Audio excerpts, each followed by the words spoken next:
Em uma certa época do ano, graças a um certo costume de família, você e os outros membros da sua família acabam indo se encontrar em uma mansão, numa certa ilha, onde seu avô, o chefe da família, mora. Antigamente, quando você era mais novo, essa era a melhor época do ano. Mas por causa de certas brigas que você teve com seu pai após a morte de sua mãe, você acabou passando 6 anos sem frequentar tais eventos. Mas agora que você já havia crescido e as brigas se acalmaram, havia chegado a hora de novamente ir se encontrar com o resto da sua família. No início da aventura, até parecia que seria algo bom, afinal você poderia se reencontrar com seus primos que já fazia anos que não via. Mas à medida que o tempo passa, coisas estranhas começam a acontecer. Alguns mistérios estranhos sobre aquela ilha começam a ser revelados, e alguns segredos bizarros de sua família começam a vir à tona. E tudo parece estar muito conectado com um antigo conto sobre uma bruxa que vivia nas florestas em volta da mansão. De acordo com os outros membros de sua família, aquilo não passava de um conto bobo, uma história para crianças. Mas sua prima mais nova, assim como os outros membros daquela ilha, parecem ter uma visão diferente, acreditando fielmente na existência de tal bruxa. E para piorar ainda mais a situação, no meio da noite em que sua família finalmente havia se reunido, uma tempestade violenta acaba chegando à ilha, e um clima sinistro acaba rondando em volta de todos, pois graças àquela tempestade violenta, seria impossível qualquer barco ou avião entrar ou sair da ilha agora, deixando as 18 pessoas que estavam naquela ilha particular completamente isoladas. Mas sem acreditar que alguma coisa estranha iria acontecer, você e o resto da sua família acabam se reunindo finalmente para jantar, enquanto seu avô, o líder da família, se recusa a descer de seu quarto. Após o jantar, a sua prima mais nova acaba tomando o centro da mesa e revelando uma carta que disse ter sido entregue pela própria Beatrice, a bruxa da mansão. A carta havia recebido o selo oficial da família, o que a deixava como algo difícil de ter sido falsificada, mas com os seus tios acreditando que a garota apenas havia sido enganada por alguém e convencida a participar de alguma brincadeira, acabam deixando que ela leia para todos o que estava escrito na carta. Lá, a bruxa estava desafiando todos os membros da família para um certo jogo. Um jogo onde todos os membros da família teriam que usar suas forças para conseguir resolver o enigma da bruxa. Se conseguissem, eles seriam recompensados com um tesouro inimaginável. Mas se falhassem, ao amanhecer do segundo dia, todos estariam mortos. Ao final da leitura da carta, independente do clima sinistro e horripilante que havia ficado no ar, todos acabam decidindo ignorar a carta, acreditando que as palavras da bruxa não passavam de uma brincadeira. Infelizmente para todos, ao amanhecer do segundo dia, 6 pessoas haviam sido mortas de maneira brutal e horripilante, e seus corpos haviam sido deixados junto a um símbolo de sangue extremamente perturbador. Mas você claramente vê provas de que aquele assassinato não havia sido feito por nenhuma bruxa ou força paranormal, e sim por mãos humanas. De qualquer forma, de acordo com o jornal, ainda iria levar mais 2 dias para que aquele tornado que estava rondando a ilha fosse embora, fazendo com que fosse impossível deixar a ilha ou chamar as autoridades. E agora você estava em um jogo de assassinato perturbador e não poderia sair até resolver o jogo da bruxa ou até o fim da tempestade, quando as gaivotas chorarem e todos estiverem mortos.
Fala galera, voltei!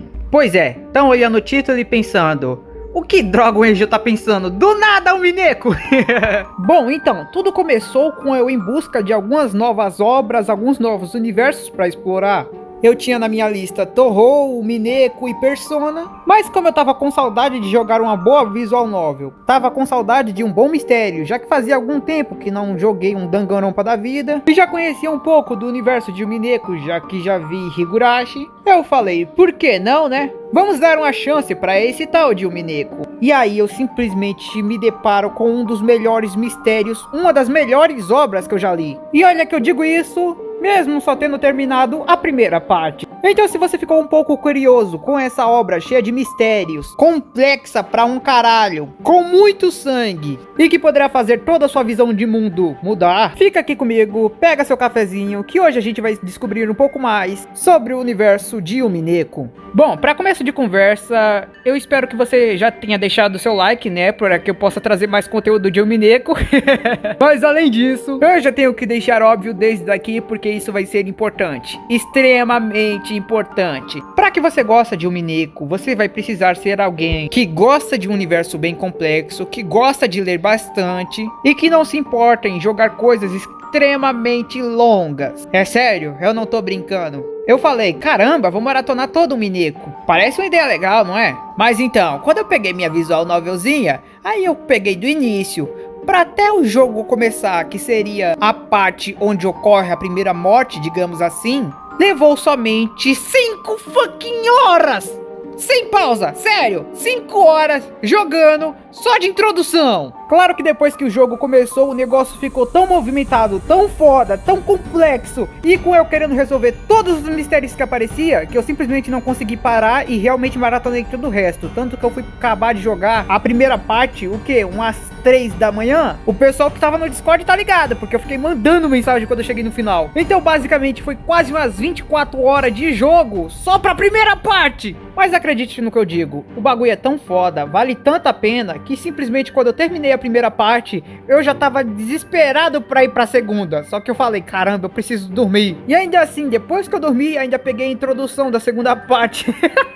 Porque não me aguentei antes de gravar esse vídeo. Então acredite quando eu digo, pra um baiano que nem eu ter desistido do próprio sono, o amado poderoso sono, é porque a história vale muito a pena. Mas claro, talvez você não seja muito fã de visual novel, eu não sei porquê, porque pra mim é a melhor adaptação, até porque dá pra escutar a voz dos dubladores. Mas se você não curtir, você pode ir pro mangá, ou só, tem até anime, mas não vale a pena, continue só no mangá, o anime é a pior adaptação dos três. A minha maior recomendação é visual novel, mas se não conseguir, vá pro mangá mesmo. Com a introdução do vídeo que eu fiz, já deve ter ficado meio que claro do que se trata a história. É mais ou menos uma história de mistério envolvendo um jogo de assassinatos muito bizarro, no maior estilo Danganronpa, onde você tem que descobrir quem é o assassino. Só que não. Essa é a primeira impressão que você tem do jogo. Mas acredite, depois que você termina a primeira parte, meio que você fala o quê? E aí você descobre que não tinha nada a ver com o que você imaginava até aquele momento. Até porque a primeira parte já acaba com o jogo de assassinato. Mas é só a primeira parte, então se fosse só aquilo, quando a primeira parte acaba, o jogo em si deveria acabar. Só que ele não acaba. E aí você tem uma nova impressão do que era tudo aquilo com as frases finais que os personagens dão. A partir daqui vai conter um pouco de spoiler, hein? Então só fica por sua conta e risco. Se você se interessou e não quer receber spoiler, pode sair dessa parte do vídeo, porque sim, eu recomendo que você vá ver. Eu não preciso falar mais nada pra te convencer. E você pode aprender mais sobre o universo depois. Você volta aqui depois que tiver jogado a primeira parte, né? Pra gente não ficar muito desigual, você ter mais informação que eu, senão não ia adiantar de nada. E aí vê o resto do vídeo com spoiler. Agora, se você já conhece o Mineko ou não liga pra tomar spoiler, é tipo, tanto faz, se eu vou acabar esquecendo ou eu tanco de boa, spoiler não estraga a experiência. Continua aqui comigo e bora. A primeira parte simplesmente acaba com todo mundo morrendo. E aí na hora que eu tava jogando, meio que eu dei um bug mental, porque eu do nada fiquei, que? E aí fui reclamar no Discord falando, pera, todo mundo morreu! As minhas teorias não foram confirmadas, quem matou todo mundo? Tá, claro que eu tava meio tipo, foi a bruxa, tem que ter sido a bruxa. E aí no final meio que tem um plot que parecia indicar que era a bruxa, só que aí você nota uns detalhes que faz você pensar, pera, não foi a bruxa não. Só que aí que eu percebi só depois que o jogo não tinha acabado. Só tinha terminado a primeira parte, não tinha pra que eu ficar puto ainda. E aí sim ele se revela como verdadeiramente é. O jogo em si não era só um jogo de mistério no estilo tentem descobrir quem é o assassino, e sim um desafio pro próprio jogador para que ele desvende se o jogo em si é uma história de fantasia ou uma história de mistério. Isso pois fica em vários momentos óbvio que ele está tentando te fazer pensar se a pessoa que está assassinando todo mundo realmente é a bruxa com poderes sobrenaturais ou se é uma pessoa real, algum dos outros 18 membros da ilha que está matando todo mundo. Com o final da primeira parte, fica meio que implícito que a pessoa que estava por trás de tudo era a bruxa.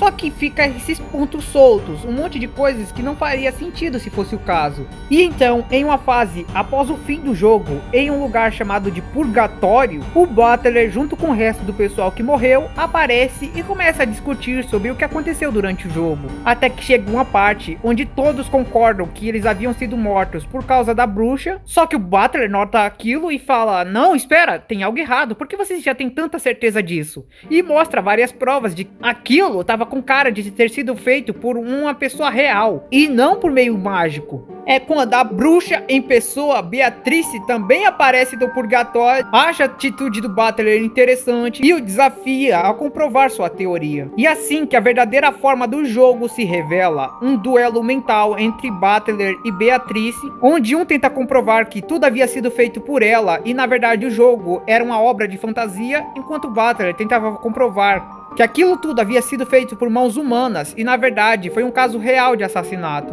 mesmo com vários sendo quase impossível de ter sido feito por mãos humanas.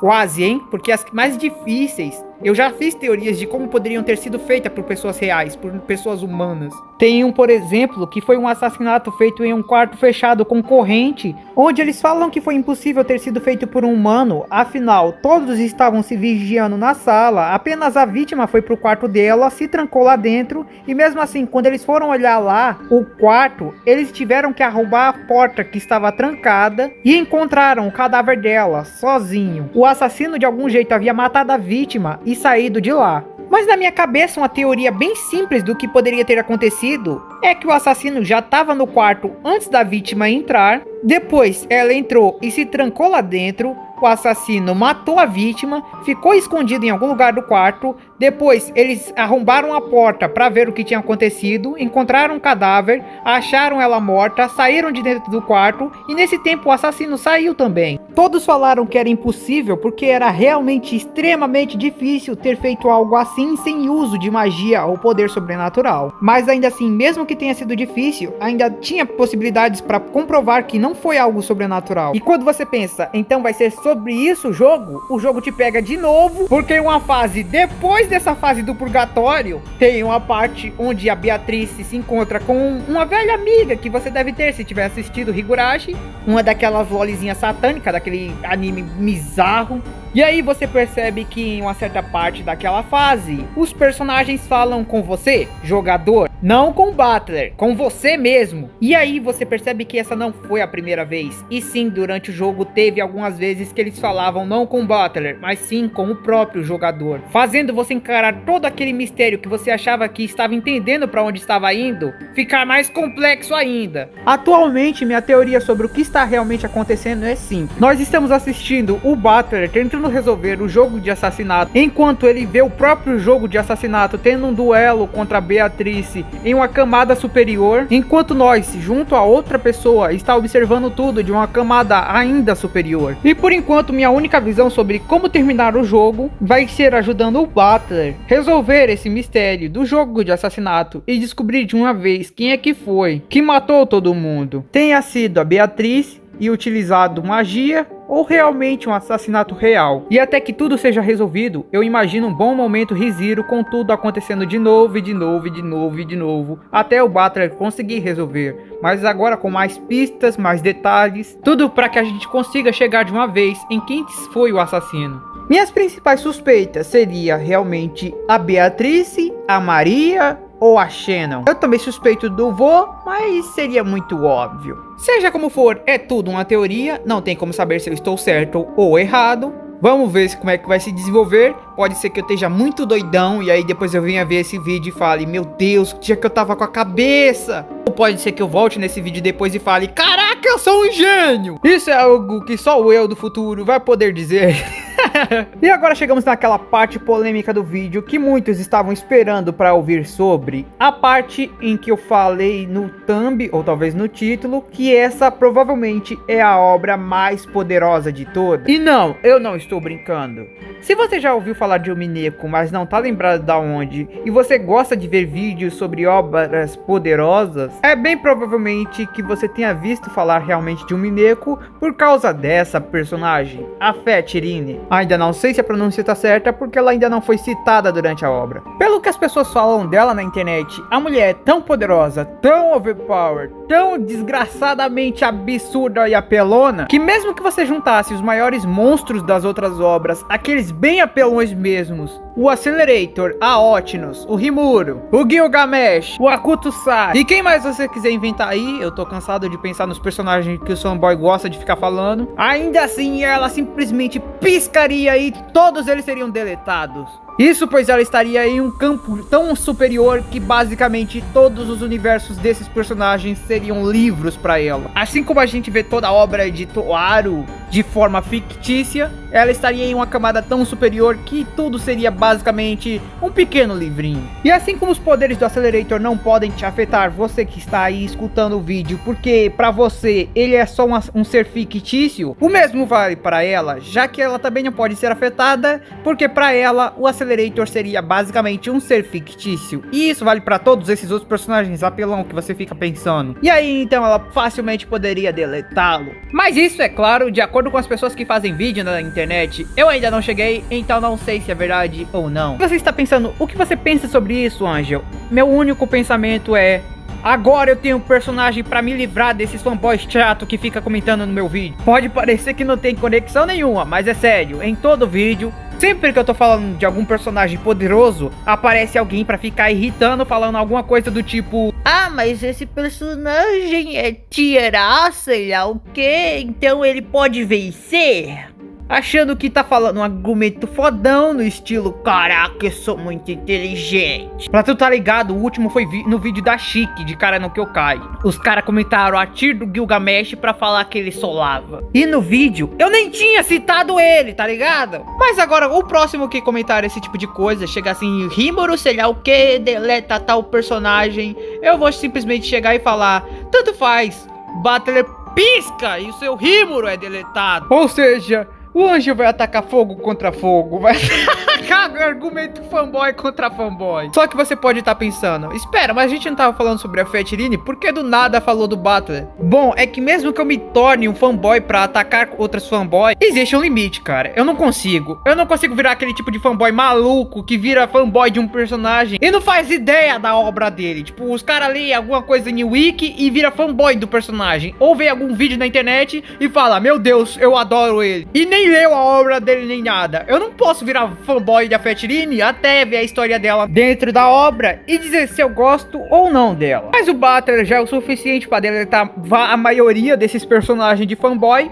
e o cara é simplesmente o Shed dos Shed. O cara é um belo apreciador de waifu, tira X1 contra a deusa super poderosa da Beatrice, e parecendo ser um primo distante do Toma, sabe resolver os problemas na base da porrada. Então esse ser Shed por enquanto é o personagem que eu mais adoro na obra, e o que me faz ficar doido pra saber como as coisas vão se desenvolver a partir daqui. Mas sim, Umineko é uma obra sensacional de mistério. Se você estiver procurando alguma obra com personagens bastante apelões, também é Umineko. Se você gosta de ver personagens extremamente inteligentes em um duelo mental a la Kira e Ellie, você vai encontrar aqui também. E se você gosta de um bom duelo mental envolvendo o lado racional e o lado mágico, assim como o Toaru faz várias vezes e eu adoro, você vai encontrar aqui também. Pra mim, o Umineko, sem dúvida nenhuma, é uma obra ótima que eu tô adorando conhecer mais. Então vale bastante a pena dar uma chance se você estiver curioso sobre alguma coisa que eu acabei de falar nesse vídeo. Então comenta aí se você vai dar uma chance.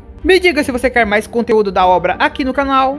Mas por enquanto o que eu queria era só apresentar essa fantástica obra. Então eu vou ficando por aqui. Espero que tenha curtido. Se curtiu, se inscreva no canal, deixe seu like, comente, compartilhe. Vire membro que vai estar ajudando muito. Mas era só isso mesmo. Então valeu, falou, fui. Hora de tirar X1 no argumento com algumas bruxas.